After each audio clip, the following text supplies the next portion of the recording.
It's my pleasure to introduce today's speaker, Dr. David Mintz from Austen Riggs. Dr. Mintz received his bachelor's degree from Vanderbilt University in Nashville and his M.D. from the University of Miami School of Medicine. He then was an intern and psychiatry resident at Cambridge Hospital in Cambridge, and then was a psychotherapy fellow at the Austen Riggs Center in Stockbridge. He currently is the Director of Psychiatric Education and Associate Director of Training and Team Leader at the Austen Riggs Center in Stockbridge, which, as you know, is a psychodynamic hospital specializing in the treatment of patients who are complex, comorbid, and treatment refractory. To address the treatment needs of these patients, Dr. Mintz and colleagues developed a psychodynamically informed, patient-centered model for addressing psychological and interpersonal interferences with the patient's healthy use of pharmacotherapy. His recent book, published in 2022, entitled Psychodynamic Psychopharmacology, Caring for the Treatment-Resistant Patient, and dozens of other publications explore these principles. Dr. Mintz is also the recent past leader of the Psychotherapy Caucus of the American Psychiatric Association and is a former trustee of the American Academy of Psychodynamic Psychiatry and Psychoanalysis. He's a member of the Medical Student Education Committee of the American Psychoanalytic Association and on the editorial boards of Psychodynamic Psychiatry and the American Journal of Psychotherapy. Let's give a warm welcome to Dr. David Mintz.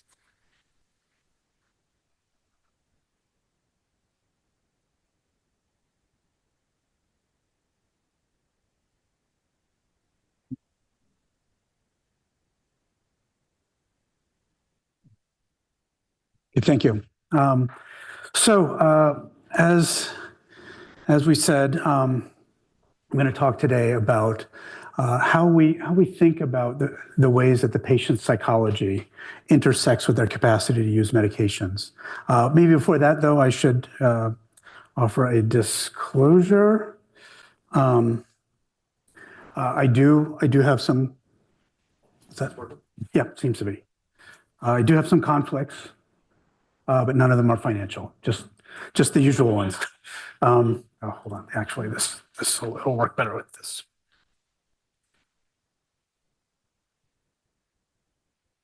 So when we think about patients' medication response, I want to make the point, and I think probably people know this in some way, that medications are symbolically active as much as they are biologically active.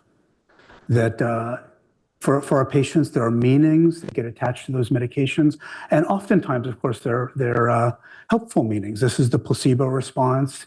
The meanings that are attached help boost our medications. And patients have better outcomes. However, that's not always the case. And I think particularly with our patients that are more complex and treatment refractory, there are meanings attached to medications that are essentially antithetical to the desired effects. And so we're undercutting treatment response and the patient's ability to make use of those medications. And we probably want to be in a situation where we know whether the factors are positive and negative, and when they're positive to lean in and promote those, and when they're negative to figure out how to address those so the patients can respond better. And those meanings, I will say, may also be unconscious. Very often the patients don't even know about the feelings they have, or it's not really explicit. And research by Jensen found that with non-conscious priming, you can make people expect harm without them knowing they're expecting harm, and then they have all sorts of side effects.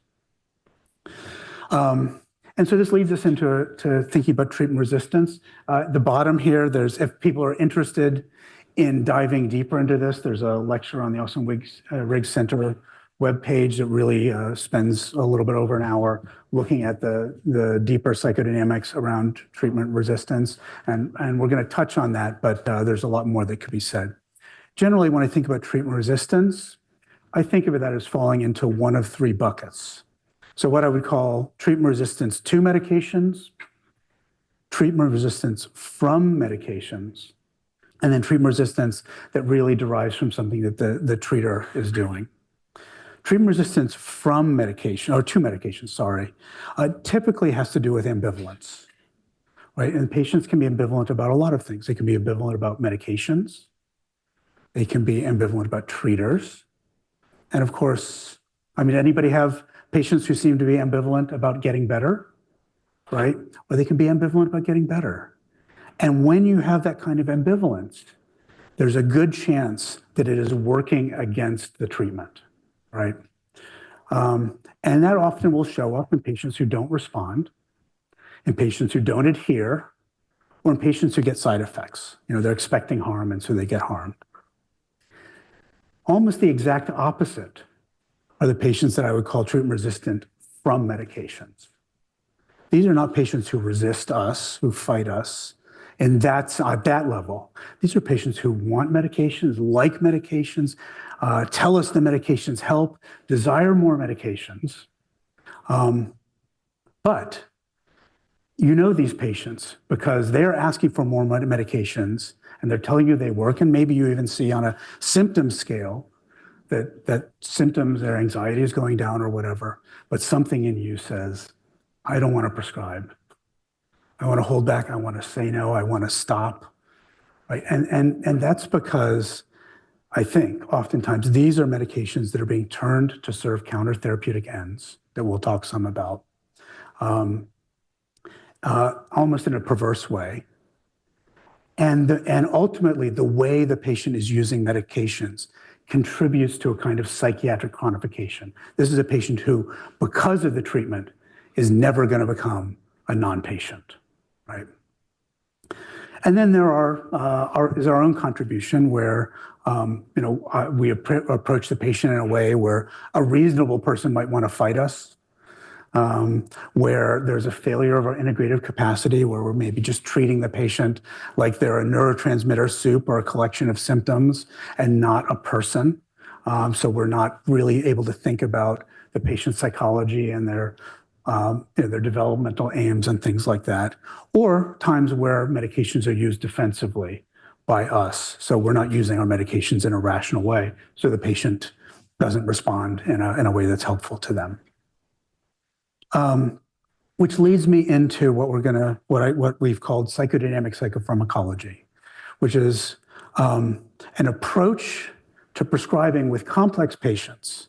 Now, you don't necessarily, this is probably always good to know the subjectivity of any patient, but I think especially when we're dealing with complex patients who aren't getting better, you want to have a way of accounting for their psychology. So this is an approach that explicitly acknowledges and addresses the central role of meaning and interpersonal factors in pharmacotherapy. It recognizes, as I've said, that medications bear potent meanings that should be addressed and explored not just by psychotherapists, but by prescribing clinicians as well. And it doesn't tell us what to prescribe, but it complements that kind of objective, descriptive approach by asking what is unique about this patient, why are they not responding, and so what do I have to do how do I have to prescribe in order to get the patient to benefit? And lastly, it posits that, for example, for us psychiatrists, all of whom have learned, have had 1,000 hours at least of psychotherapy patients, of psychotherapy didactics, psychotherapy case conferences, those skills that we developed in becoming psychotherapists are applicable in our work as pharmacotherapists. And not only does this promote better outcomes, but I think most of us go into psychiatry because we're interested in people, and then we end up in a system which very often forces us into a more narrowly biomedical frame of reference. And so to hold that psychodynamic or cognitive behavioral, whatever your type of psychotherapy is, to hold that focus in your work, I think also often makes it much more rewarding for us. And I hear, not just for me, but other people, it has been a kind of an antidote to burnout. Now, some basic psychodynamic concepts that are relevant to psychopharmacology: the unconscious, conflict, ambivalence, defense, resistance, transference, countertransference, projective identification, enactment, splitting, transitional object projection, et cetera, et cetera, et cetera. Basically, everything that happens in an office with a psychotherapist in an unconscious sense is happening in the office with a pharmacotherapist as well. And either we can ignore it and it just does what it's going to do, or we can start to identify it and try to get some handle on that, especially when it is doing something to undercut the patient's response to medications. So the approach that we're going to talk about, psychodynamic psychopharmacology, has basically 6 technical principles, and then we'll spend the rest of the time really opening those up. Avoiding a mind-body split, knowing who the patient is, not just what the patient is, right? Attending to the patient's ambivalence, focusing on the alliance, being aware of countertherapeutic uses of medications, or what I just called treatment resistance from medications, and addressing countertransference enactments in prescribing. So, avoiding a mind-body split. How easy is that to do? Anybody find it easy? Huh? Depends on the patient. Is it easy? Is it hard? Anybody find it easy? Okay. Good, because I was going to ask you to come up and give the talk then. Because I think it is hard. And it's hard for a number of reasons, right? And I think this is the beginning of our work, is to recognize the ways, subtle and not so subtle, that we are pushed to think reductionistically and narrowly about our patients. And those forces, I think, are considerable. There are cultural biases. Like in the West, we don't have a word for mind-body, right? Our language pushes us to think dualistically. Is this mind? Is this body? Is this a biological treatment or a psychological treatment? We don't have the easy metaphors that they might have in more Eastern cultures for something that is much more integrated. So just our language itself pushes us in that direction. There are medical countertransferences, like what Tom Gitile called the delusion of precision. So we have a medication, it goes to this receptor, it releases this cascade, and that makes us think that medication effects are concrete, precise, and straightforward. But they are anything but. It's like that famous Sidney Harris cartoon with the physicist who has the big, formula fills the whole screen, but right in the middle it says, and then a miracle occurs, and then the formula goes on. Because we don't actually really, the way our medications work is much more complicated than those simplistic models, right? So, but it's easy to fool ourselves into thinking we know what a medication is doing and how it's working, and we don't. There's guild polarization, right? That can happen. Like you're in a split treatment, and you've got a therapist and a psychiatrist, and there's something going on with the meaning of medications, but the therapist thinks, I don't want to poke around there too much, because I don't want to get the psychiatrist pissed off when I'm like poking around. And the psychiatrist is doing the same thing. I don't want to explore the meaning of these medications too much either, because I don't want to step on the toes of the therapist. So the clinicians square off. And one of the horrible things that happens when there's a lot of action around the meaning of medications is that important part of the patient falls into the gap between the two clinicians, and nobody is looking at it, right? And then you get quantification again.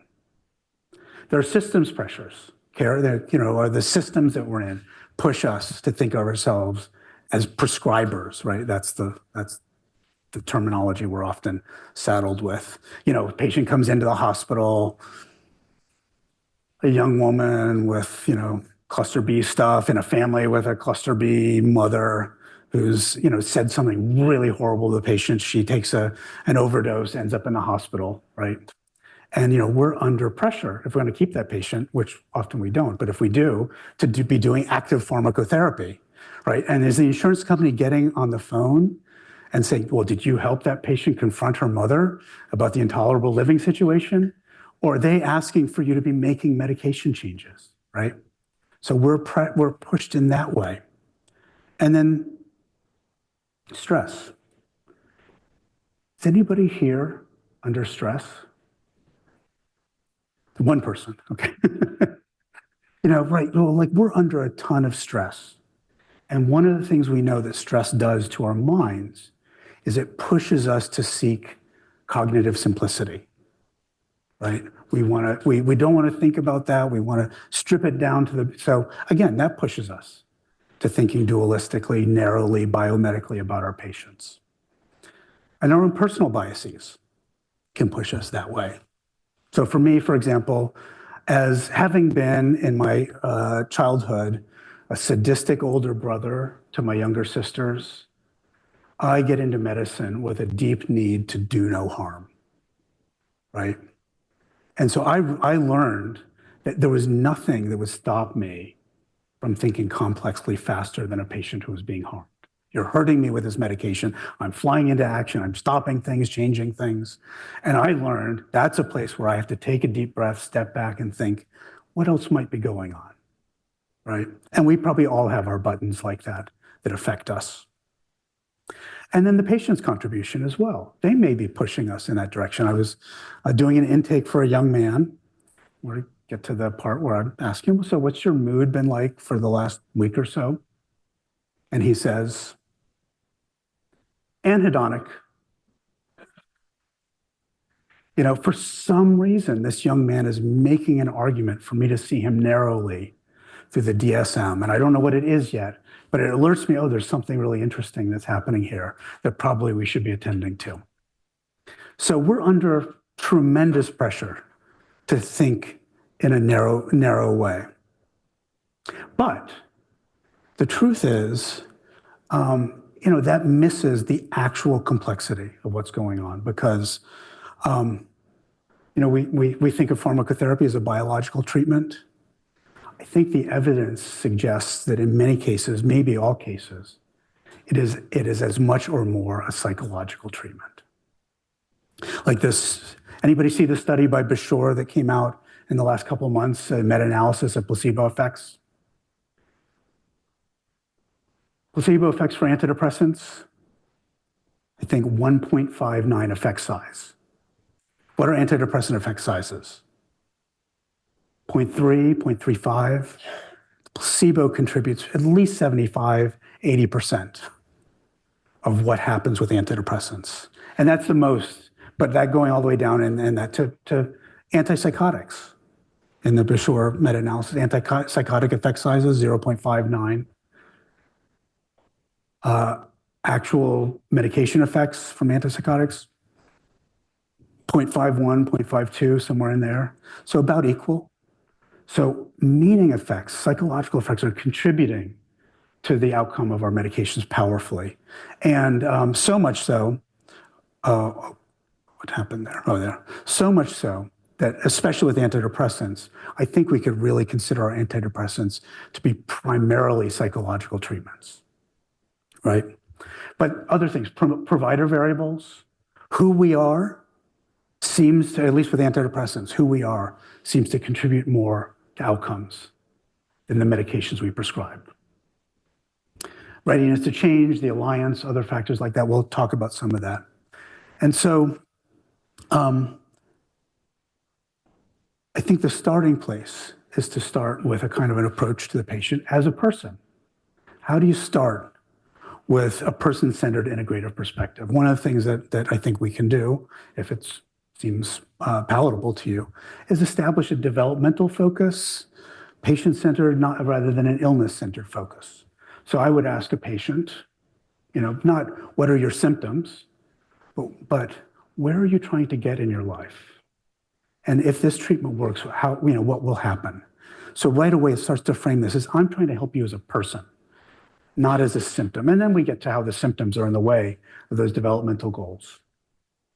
And also, I think we want to negotiate a realistically complex appreciation of symptoms and response to treatment. So consider the complex interactions of psychology and biology. In a lot of ways, I think probably most of us have this experience that our medications are kind of disappointing. They help people, but seldom do they help people as much as the patients want and we want. And so we want to, not overpromise. If for no other reason that if we overpromise, that is something potentially disempowering to our patients that we'll talk about. And we want to maintain realistic humility. Now, this is complicated because if we have a lot of hope in our medications, we can boost the placebo effect, right? And there's evidence that the more enthusiastic we are about medications, the better our patients respond. And I think this is true for our more treatment-naive patients. We should be enthusiastic. But the research also suggests that by the time a patient has failed a number of medications, they don't like it when we're so enthusiastic, and it undermines their trust.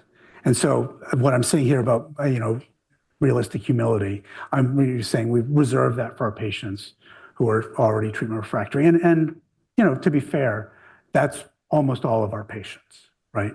Because the patients who are not treatment refractory are treated by their primary care physicians, and we never see them. So almost all of our patients probably have some degree of treatment resistance going on. And I'm going to say it's useful to do this from the outset, to start with this way of thinking, as opposed to starting to say, when the patient isn't responding, oh yeah, well, our medications kind of suck anyway. You want to do that at the beginning in a way that with the intention of empowering the patient. And we'll talk about how that happens. Well, actually, I'll say, one of the things I'm going to say to my patient in that intake is, our medications are going to do this much. But what that means is you have to do this much, and I will help you. We're in this together to try to help you get better. But it's going to work best if you're working at getting better and not just waiting to be gotten better. And the way we integrate is also in the frame of our treatment, right? Because we can do combined treatments or split treatments. But just because a treatment is combined doesn't mean it's integrated. Just because it's split doesn't mean it's non-integrated. Those are two completely different dimensions. So what would let's say, split non-integrated treatment look like? Right, this is a treatment. There's no communication between doctors, or therapists and psychiatrists. The goals are different, and at times they can be antithetical. I mean, the therapist feels like, geez, how's my patient supposed to do their work? He's so bombed out of his mind with these medicines. The therapist, the psychiatrist thinks, God, geez, every time I get this patient calmed down, that damn therapist riles him up again. And, what chance does that patient have of getting better? Probably close to zero, right? But you could also have a combined non-integrated treatment. What would that look like? The same treater giving an unintegrated treatment. And again, we're pushed to do this because this is the situation where the patient says, Doc, you're killing me with these pills. And you're the therapist and the prescriber. And you say, well, let's talk about that in the last 10 minutes when we talk about medications, right? As if the patient isn't practically screaming a transference statement at you about what it is like to be harmed by somebody who's supposed to be caring for you, right? Which, and there's a decent chance with the amount of early adversity that our patients have that they're really talking about a very deeply ingrained, very problematic emotional experience that you should be taking seriously and not just saying, oh, that's medication, so we'll put that over here, right? And combined integrated, I suppose, or either integrated and split. So like at the Austen Riggs Center, the psychiatrists do therapy, but we also do split treatments. And I think what we do there, and you can do this to the extent that you have treatment teams or working relationships with your counterpart. What I'll say to a patient is, when they come into Riggs, I'm not necessarily prescribing to get rid of your symptoms. I may, But really what I'm doing is trying to get you in the best place possible to achieve your developmental goals and to help you engage in your psychotherapy.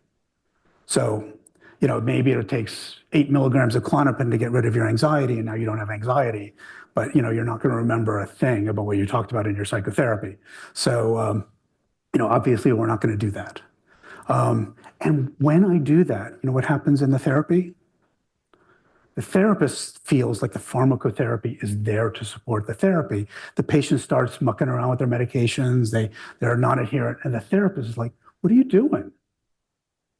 Those are there to help us. This is between, now your non-adherence is between us, right? This is a transference issue. And so my work supports the psychotherapist. Psychotherapist's work supports the pharmacotherapy. Second principle, know who the patient is, not just what the patient is. These are some non-clinical variables that influence medication outcomes. And as the cartoon says, I'll pause for a moment so you can let this information sink in. And really, this is just, I'm not going to go into a lot of this, but this is just to show you. This is just a tip of the iceberg in terms of the psychological interpersonal variables that we know shape medication outcomes. And a lot of this, we want to know. We want to know this stuff as prescribers because it's going to affect how our patients use our medications. And I will say, when we talk about doing evidence-based practice, right? So often what we mean is matching a DSM diagnosis with a particular medication that's an evidence-based combination. But there's this huge evidence base about the kinds of psychological and psychosocial interpersonal factors that shape medication outcomes. And they're so powerful that I will say, I think if we are not also attending to this kind of evidence base, I would raise a question about whether we are really doing evidence-based psychiatry. Second, knowing who the patient is. I think as psychiatrists, we should be getting a developmental history, which is more than, are you married and you drink and do you smoke?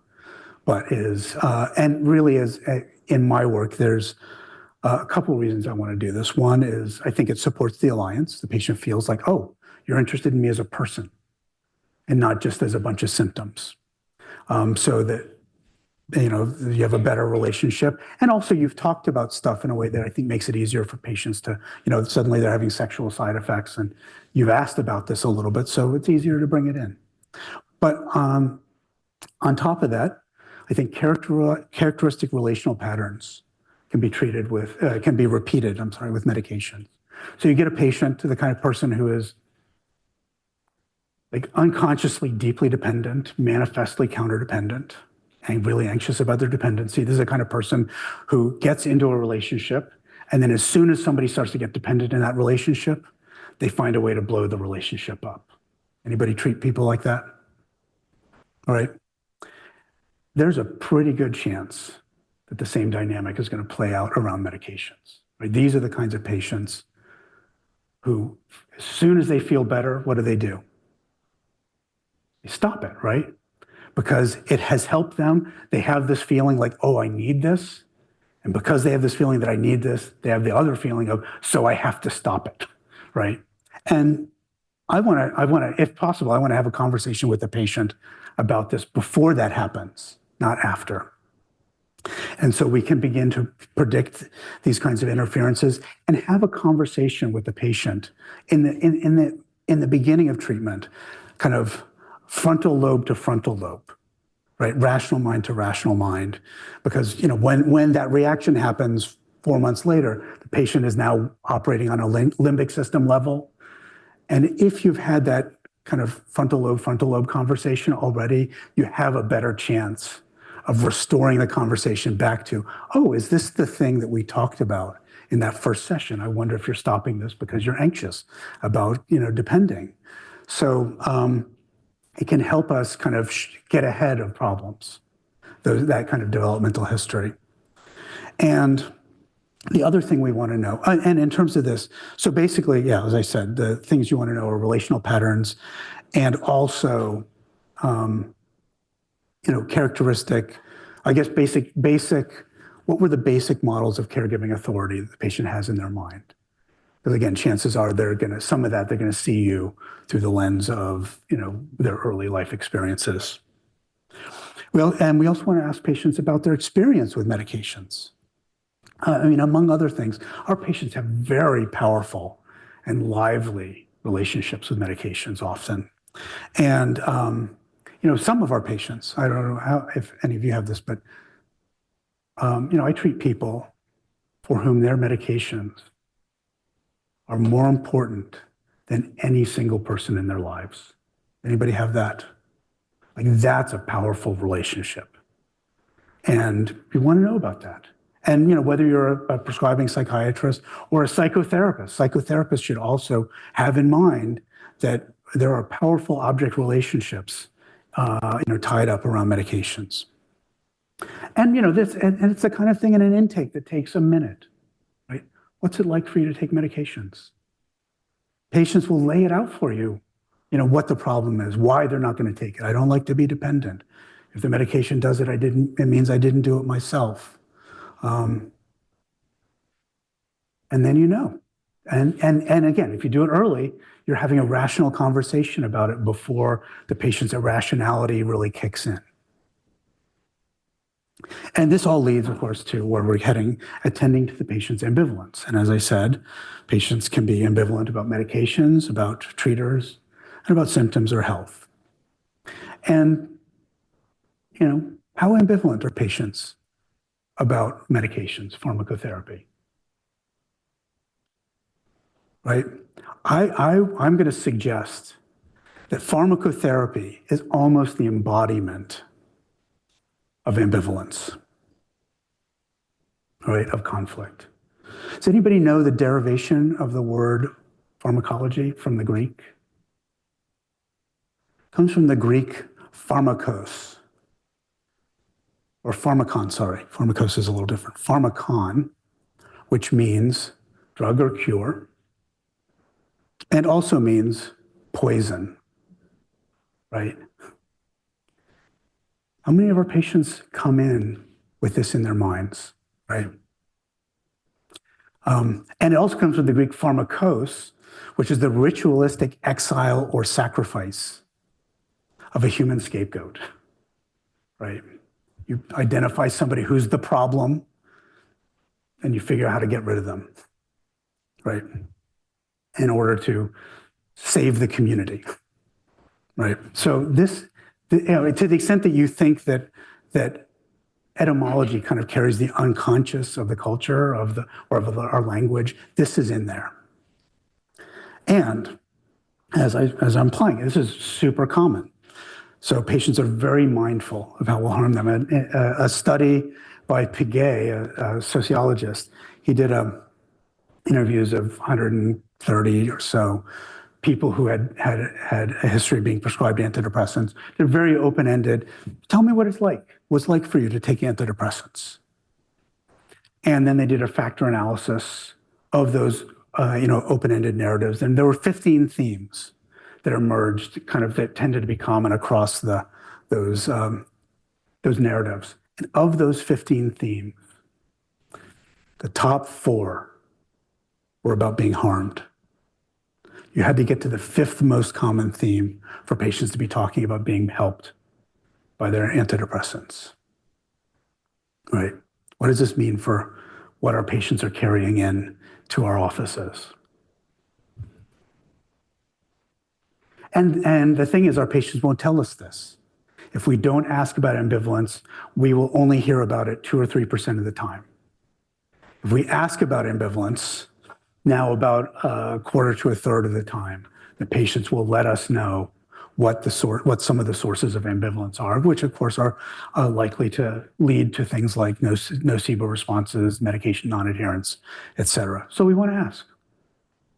And also, using our psychotherapy skills, you negotiate an agreement with the patient to, increase their aripiprazole or something, and they say, yeah, I'll do that. But you see their foot is starting to do this, right? And do you ignore that? What happens if you ignore that? Non-adherence, right. Or do you want to say, like you said, you just said yes with your mouth, but I wonder, are you saying no with your foot? And let's talk about that. And just having that conversation ends up making a big difference. And our patients are ambivalent, again, about getting better because symptoms can be solutions, right? Certainly there are secondary gains, so all sorts of benefits of the sick rule. And, this isn't why patients get sick, but life hands you some lemons, what do? Right? You make lemonade, and now you've got a dilemma, right? Because you've got some benefits from this, and then you have to figure out, are the benefits of this, and so our patients are struggling with this all the time. Symptoms can function as communication, right? We all have those patients who it feels like they're not getting better is their way of saying, I don't want to lose you, right? And we have other patients, the ones who have a huge chip on their shoulder about failed caregiving, who they're not getting better is like a middle finger, right? It's they delight in proving how useless caregivers are. You can't trust anyone, right? And until you can get that into words, it just is happening. It's going to operate. If you get it into words, you maybe have a chance to get a handle on some of those dynamics. And medications undercut important defensive activities, right? I had a patient I got early on in my training at Riggs. Is a good example. This is a woman in her late 40s, 25-year history of psychosis, pretty relatively unremitting, very unremitting, actually. She comes in, she's on, this is 25, this is 30 years ago, almost 28 years ago. She comes in on a first-generation antipsychotic. We had a number of second generations that we were all using. We'd stopped using this. She's on Prolixin. It is not working. She is hallucinating. She's delusional. She's disorganized. So I want to get her on a first generation or second generation. But she has this idea that if she takes this medication, she's going to become depressed and kill herself. Absolute conviction, right? So what happens? And I push, I cajole, and eventually she acquiesces. Okay, I'll take it. But what happens? Fortunately, she doesn't kill herself. But I was ahead of that. She was so anxious that her psychosis, her anxiety is ramping up because she's swallowing something that's going to kill her. And with it, her psychosis is ramping up. And within like 4 or 5 days, I feel like I am doing way more harm than good. She is so out of it. And I feel like I have to stop it. And this is also, gets back to the nothing that stops me faster than hurting a patient. But eventually we get the psychotic logic here, right? This is a woman who, in her early 20s, probably in the schizophrenic program, gets pregnant. Father's not in the picture, but she has a great supportive family. So she moves in with her parents. Actually, she never left, but she's living with her parents. She has her child, raising her child with a lot of support from this loving family, gets a lot of meaning from this.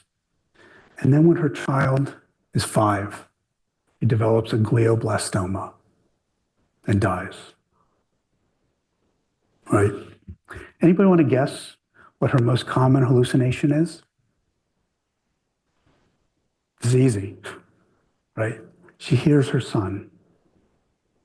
He's dialoguing with her.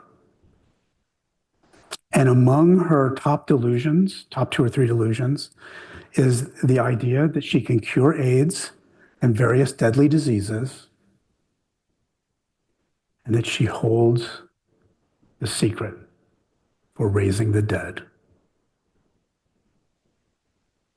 Okay, you see what we're up against here. Like what I have to offer her with my medications is so puny compared to what her psychosis is offering her. And this is not I am doing interpretive work with my patients as a prescriber. This is not an interpretation I'm offering to this psychotic patient. The value of this interpretation was, of course, I was having this experience of being thwarted and thwarted and thwarted and getting more and more frustrated and basically getting this restored me to a position of empathy with what the patient is up against. It let me get off her back. And actually, and maybe this is what the best possible outcome, we slowed down that work. She did grief work in her psychotherapy. And like 7 months later, she was ready to accept a trial of clozapine. She became much more organized, able to develop friendships for the first time in her adult life. She became non-delusional. And again, in what may be a best case scenario, she never did lose the hallucinated voice of her son, right? But, and this just goes to say, like, patients have all sorts of complicated stuff that's not immediately obvious going on that is in the way of their benefiting from our medications. And we know that medications only work when patients are ready for them to work, right? How many psychiatrists does it take to change the light bulb?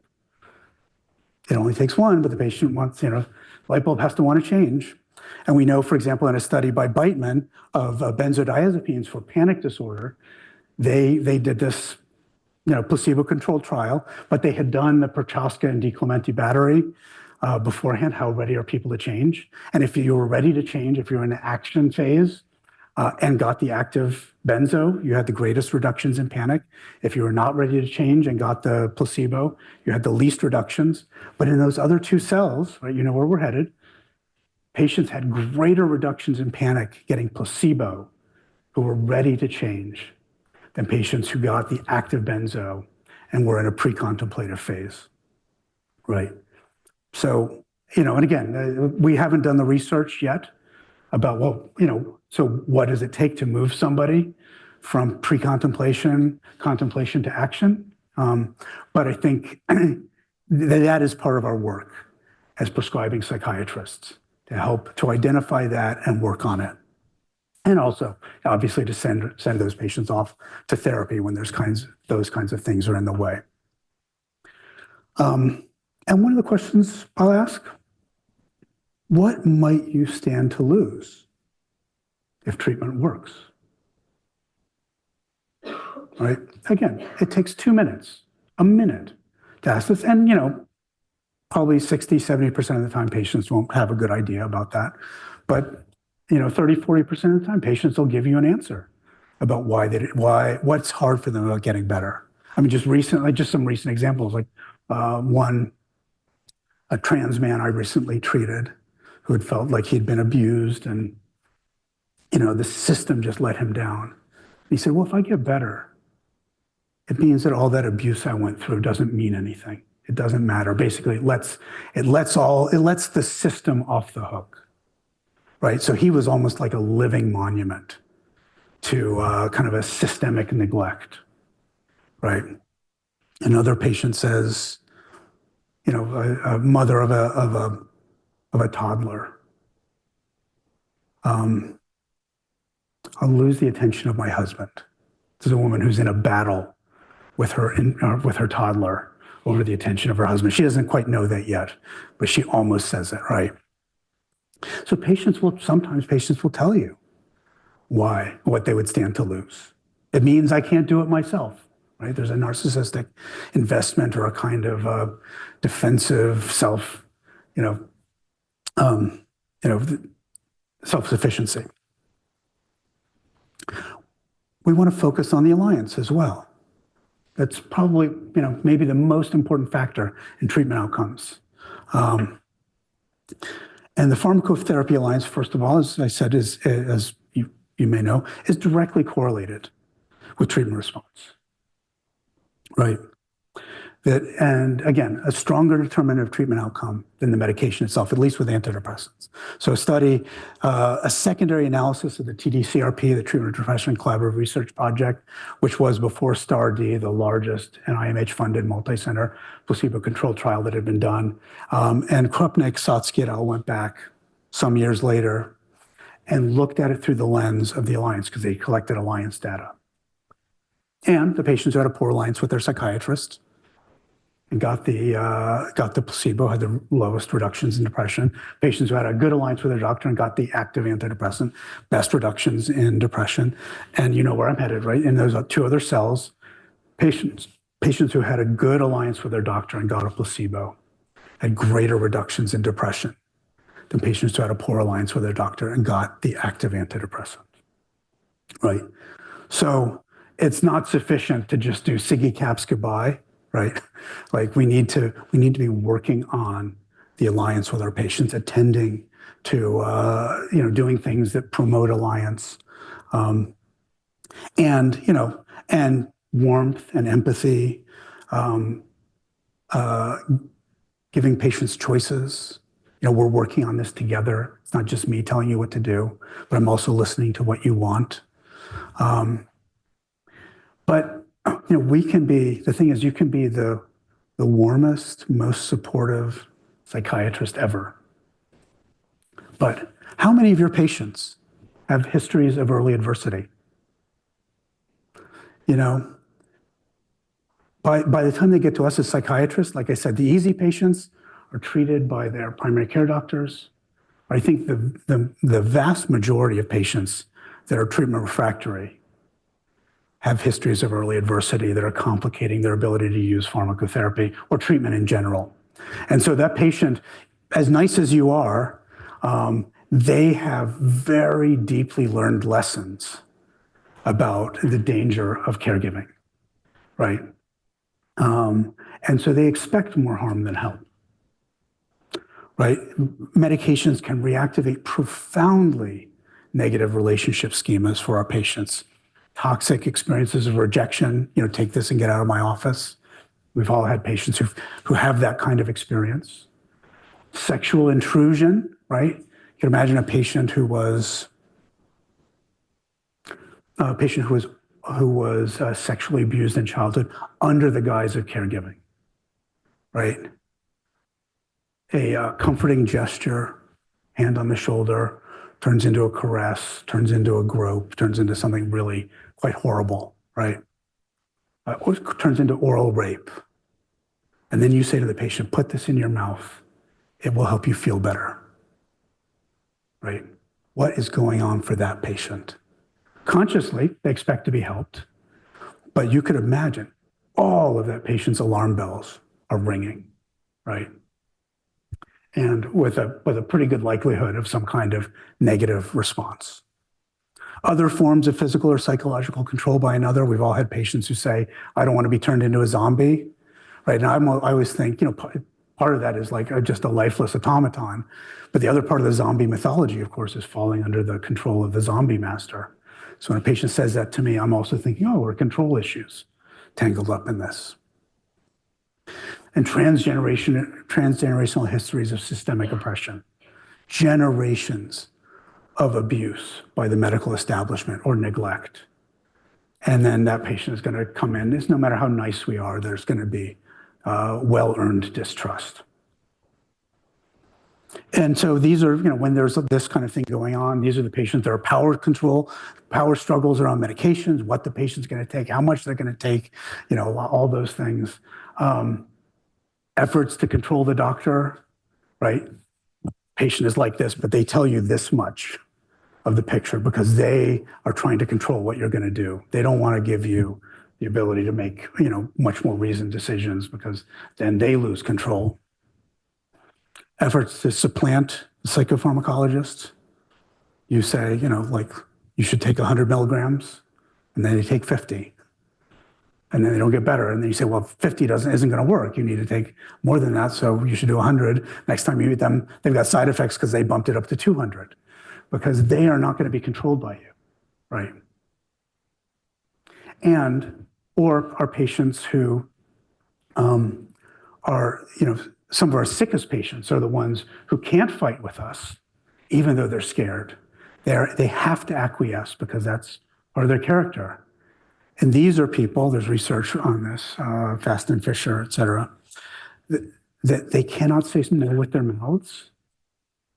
They say no with their bodies. These are patients who have a much higher incidence of nocebo responses.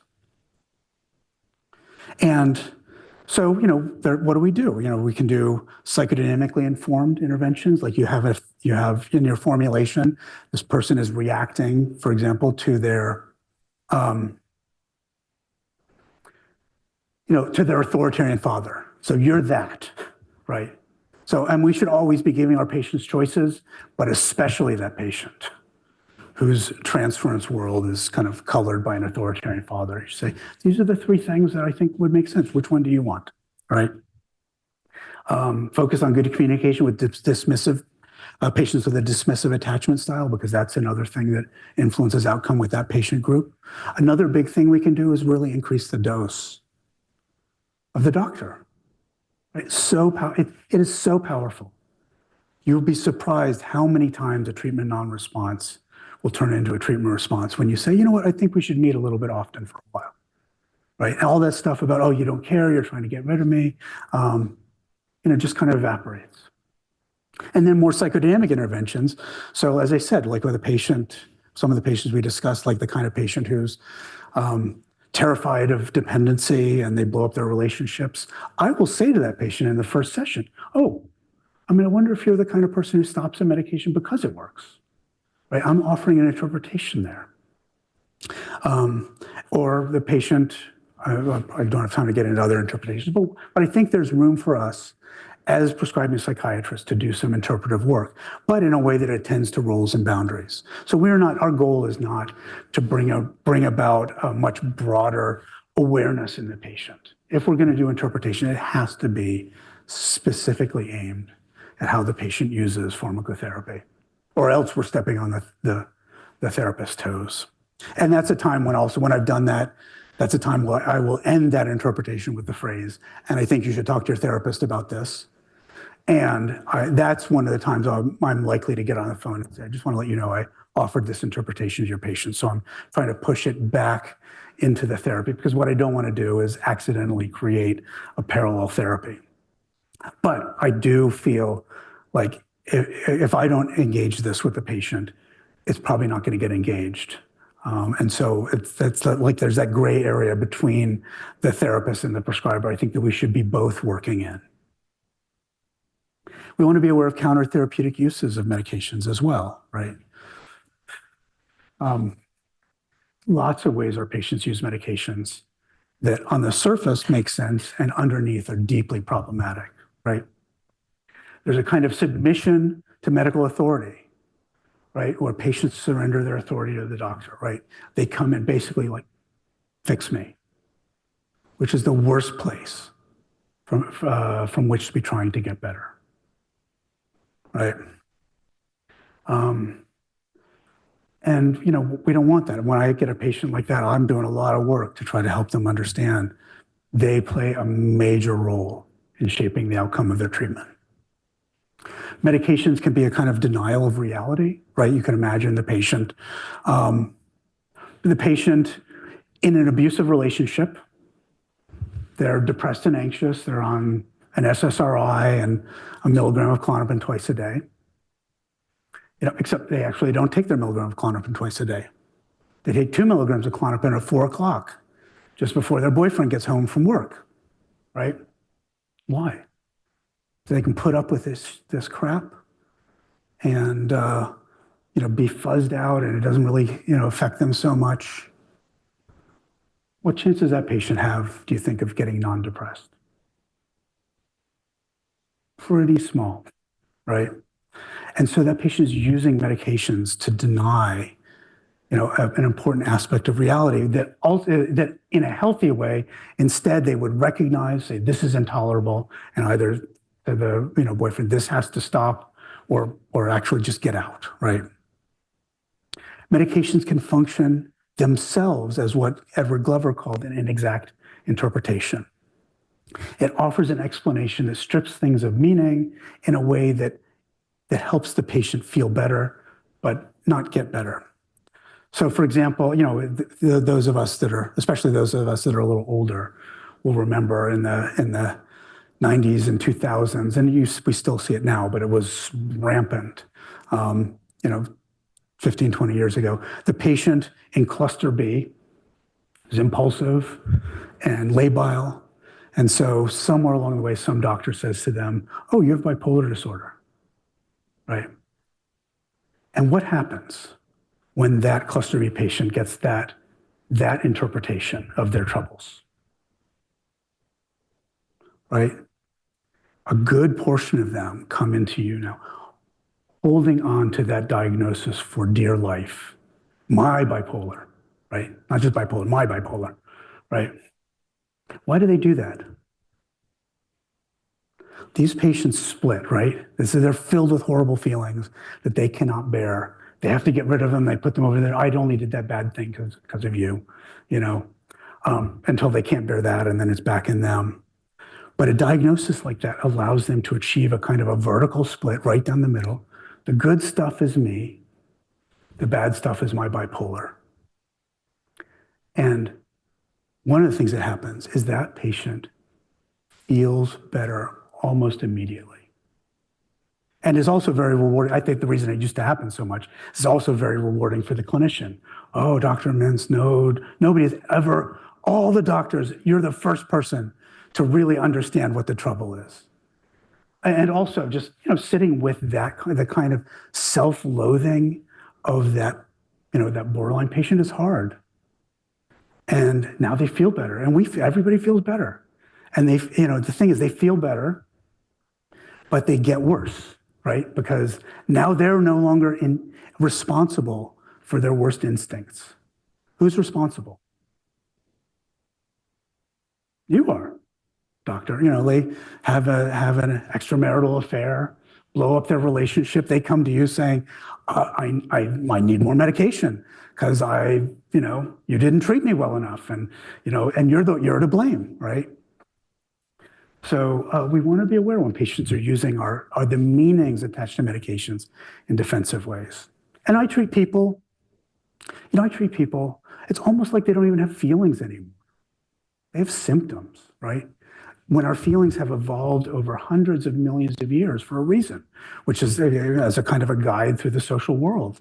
And, I do something, I feel guilty, right? That feeling has a meaning. The meaning is we shouldn't do that again, right? But we do treat people for whom that means I have to see my psychiatrist because I'm feeling bad. That patient has lost the use of their feelings as a healthy guide to the social world. And we have patients too who so rely on medications.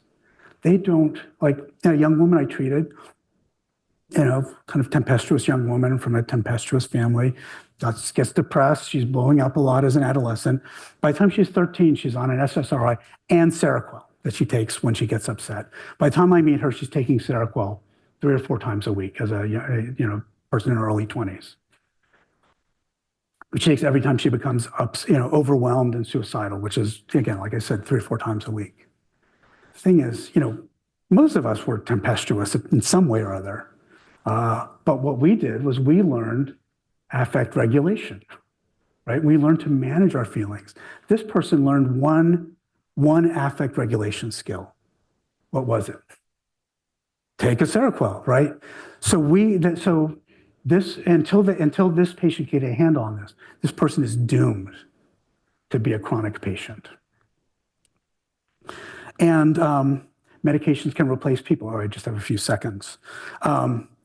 Again, as I said, some of our patients are more attached to medications than they are to people in ways that depopulate their social world, leave them more dependent on people, medications less dependent on people. There's a vicious cycle where they get more and more isolated. They're not turning to people for support because medications, people, you never know what you're going to get, right? You know what you're going to get with your Seroquel or your Ativan or whatever. And these patients their worlds get more and more depopulated. They get more and more dysphoric. They turn more and more to medications, and now they're stuck.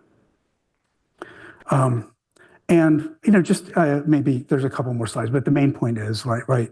As Elvin Semrad, who's a teacher of my teachers, said, he was a famous psychotherapist in Boston in the 60s, 50s, 60s, and 70s, that the doctor-patient encounter, right, is an encounter between a big mess and an even bigger mess, right? Like the patient is not the only person in that room who is irrational. We're all irrational. Sitting with our patients and all that they're filled up with, those horrible feelings, their helplessness becomes our helplessness, their rage becomes our rage.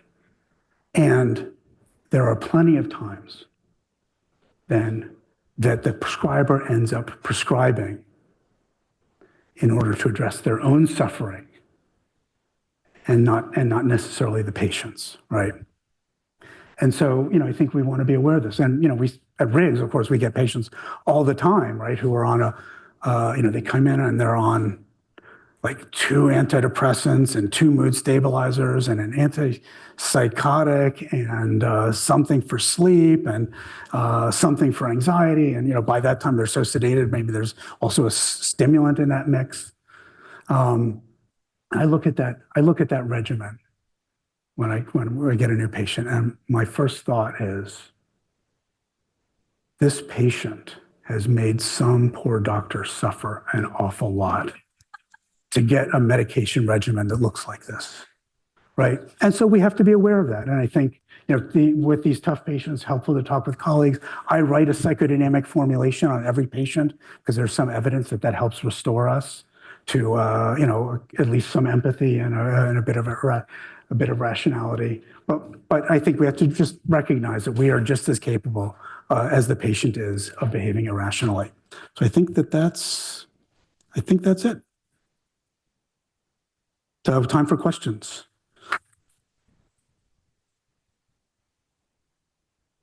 I would say here's just an example too of the kind of dynamic formulation that was pulled from a note. Thank you for that. That was fantastic. Anyone have questions in the room? I know we're a little after time, but if you have a minute.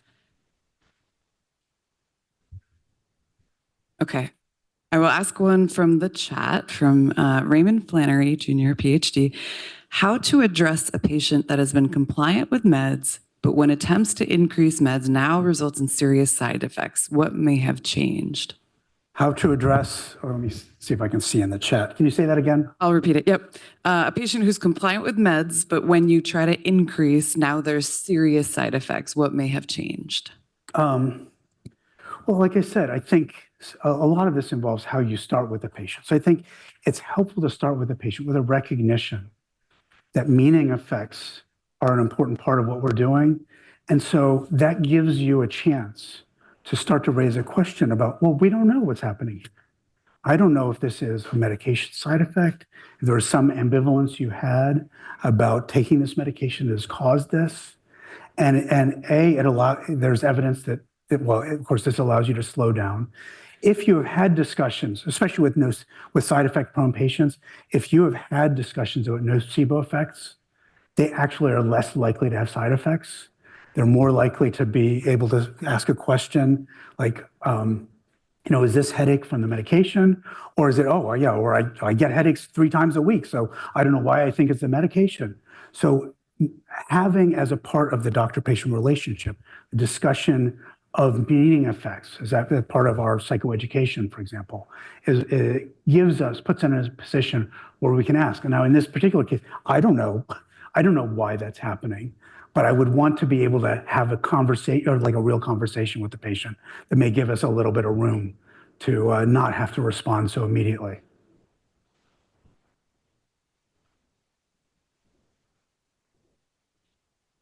Thank you. We appreciate it.